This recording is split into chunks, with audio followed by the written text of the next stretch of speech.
Okay, so welcome to Mississippi as It Is in Heaven. We're going to talk about how Mississippi needs to look to match the Bible. So I'm Ruth Ann, and we have Jan. And Jan, you've got some news. So let's talk about Jackson's mayor's race and what's going on. All right. So yesterday was the primary election for the Jackson mayors.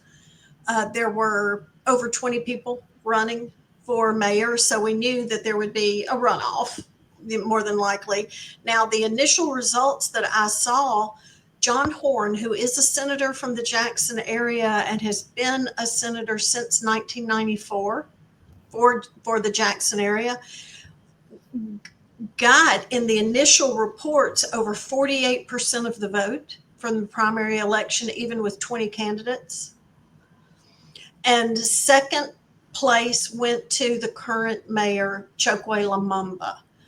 And But there was after, a large, what was that? so there was a large gap in the voting though. Large gap. Yes, he got, the incumbent got less than 20%. I think it was 17%, something like that. But I remember it was less than 20, where John Horn got over 48 point something percent in those initial results that I saw last night. So WLBT Plus has posted this afternoon, as of about 2:30, that Mayor Lumumba had posted on the City of Jackson's official Facebook page about his campaign and what he was going to do in between now and the runoff, April 22nd. And WLBT Plus is reporting, that's their online, it's the online one. The title of the article is Mayor Lumumba's social media post could prompt an investigation, as well as looking at the 2025 primary election results. So the lady, Kara Shirley, who is reporting about this, said that with him posting a video as a mayoral candidate on the official website, Facebook page, is a conflict of a city statute. Wow. Yes. So Wow. very interesting. It is. It is. So basically, he had himself in terrible trouble with the arrest and the indictments and all of the above. Last year. Mm-hmm. Uh-huh. And he still ran for mayor. Mm-hmm. And he got over 4,000 votes. He did. Now, he did not post the mandatory campaign contribution, his campaign financial statement, until it seemed like, I didn't see it until yesterday. Maybe he posted it the day before, submitted it.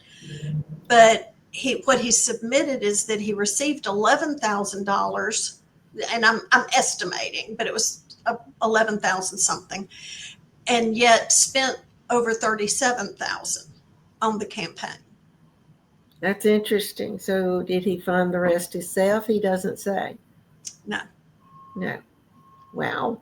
Well, it's like the people have spoken, which is good for the people to speak differently this time instead of going back under the same old, same old.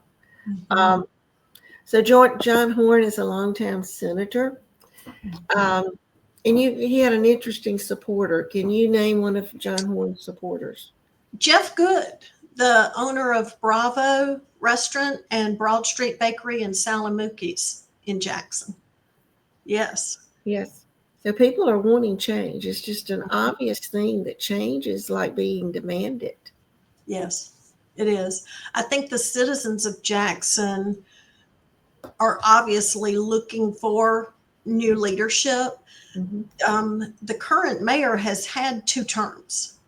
So 8 years should be enough time to show a difference, to show what you can do. And it's been a tumultuous 8 years. While he's achieved some things, he's had garbage light the curb, where he couldn't get the city council to work with him on a garbage contract. And if I remember right, I think there were some questions as to who was awarded the contract, if that had been legitimate or not. Then, of course, nationally, it's been reported about the water problems with Yes. the city of Jackson. Yes. And there have been other things as well, but the state of the infrastructure is dire. It is. It really is. Jackson has gone so down. It's like the city has changed. And I can go back to his first term. There was a problem with potholes. That was before the water problem. Potholes was all over. Right. And really, they weren't fixed. Now, you can say whatever. They were just kind of filled in. Okay. Right. So that has been a huge problem. I know a student from Jackson Prep hit a pothole and had a bad accident, a fatal accident, actually. Right. And that was a manhole cover was removed. Yes. Yeah. Yeah. So this problem has been going on for a while, and the people put him back in office. But hopefully now the people are seeing. So John Horn, he's been a senator. He is a Democrat. Okay. So one of the things that he does, and I got this in order, he's going to be revisiting the population decline of Jackson. And his promise is to start things to promote growth in Jackson.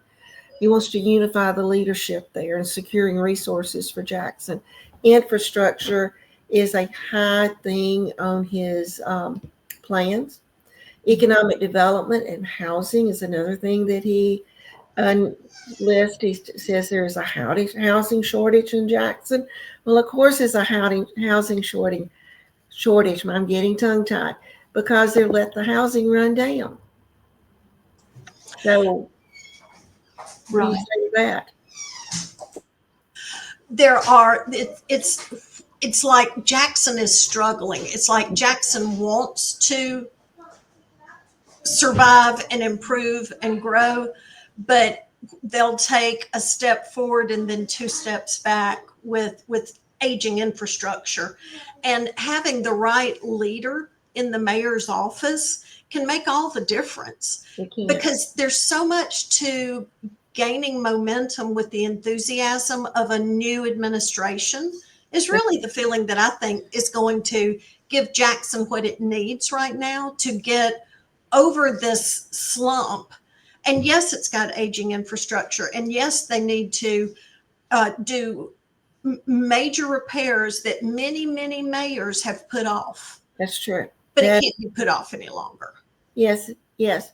And Chokeway's father was a mayor, so that's right. You can keep going back. It started falling long before the current mayor, but he just seemed to keep it going.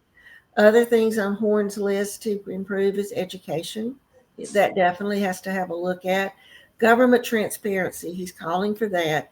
And he's going to look at food because there has been a declining of the ability to buy groceries in Jackson. Grocery stores have been declining. Isn't that interesting? Yes, it is. They have been moving out of the city to get away from what's there. Wow. Everything has moved to the suburbs. Mm-hmm. So, yes, I can see that. The amenities that a thriving urban area needs have moved out of the city limits of Jackson. That's right. So it's really taken Jackson in a direction away from being like a city. It's really changed the structure of Jackson. And other I can remember because I worked downtown for many years, and other developers have tried. There have been talks of grocery stores in the downtown area because there are condos. There are buildings being repurposed as residences, which is part of the answer. But they've got to address this aging infrastructure for it to really be a solid foundation that businesses can build on. That's really true. That's true. And the other thing that really has to, come and be looked at to me is now Horn is not the only person now. We have more candidates is going to be entering as independents. That's I right. think, I think we have 2 independents, one of them being Kim Wade, the radio host. And I'm not sure, is there a Republican running? But we are not through. There's a June the 3rd final vote Right. to come up, and there's more candidates to come into this.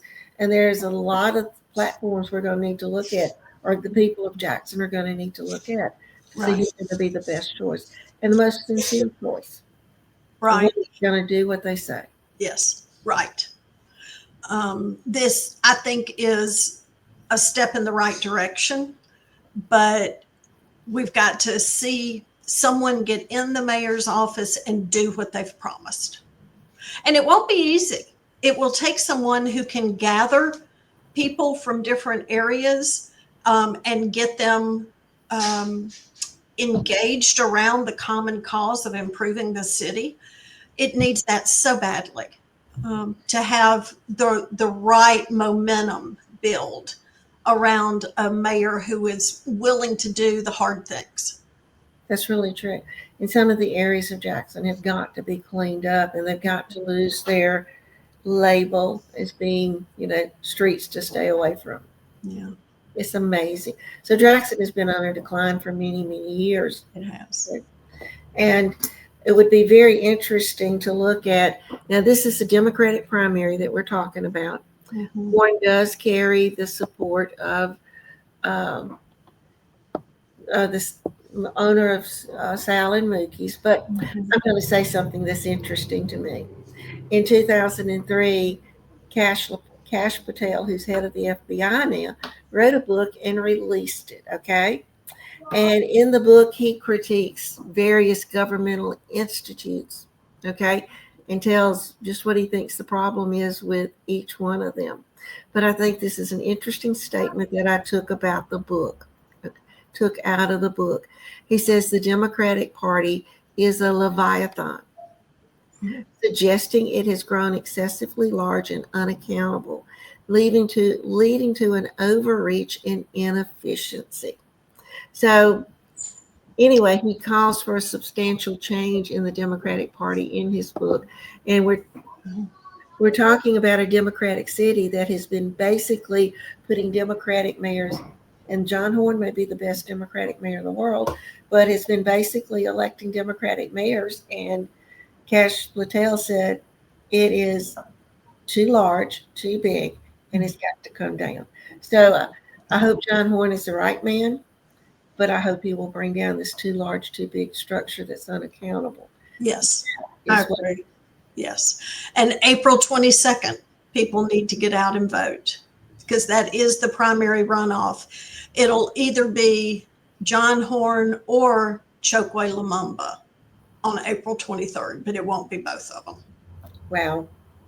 Well, so it's going to be interesting for the next few weeks to see what their strategy becomes. And it's going to be interesting how many votes that Chokwe thinks he can pick up. Mm-hmm. Well, Well, on this questionable post that he put on the City of Jackson's official Facebook page, he said that he was going to be going door to door. okay, so we're going grassroots, talking to the people. Yeah. Wow. Wow. So, but I hope John Horn will do the same. Yes, I do too. But grassroots people do feel encouraged when the politician comes and talks to them and listens to them. So it finally is going to push the politicians to listen to the people. Yes. Yes. Well, Another thing that was interesting that I read somewhere, it wasn't in the WLBT Plus, I think it was in Ballotpedia. They made the comment that Jackson doesn't have term limits on their mayors. oh, I didn't realize that. Wow. I didn't either. So that's something that I would think a mayor who's willing to do the hard things should bring in some term limits for the city of Jackson's mayor. Yes, I definitely do, because it will keep them accountable, and it Right. will allow the people not to become under a dictator. Yes. Wow. That's amazing. Yeah, term limits were really set in to protect the people more than it was anything. Mm-hmm. Well, Okay. Anything else? I think that's our big news this I time think around. this time around.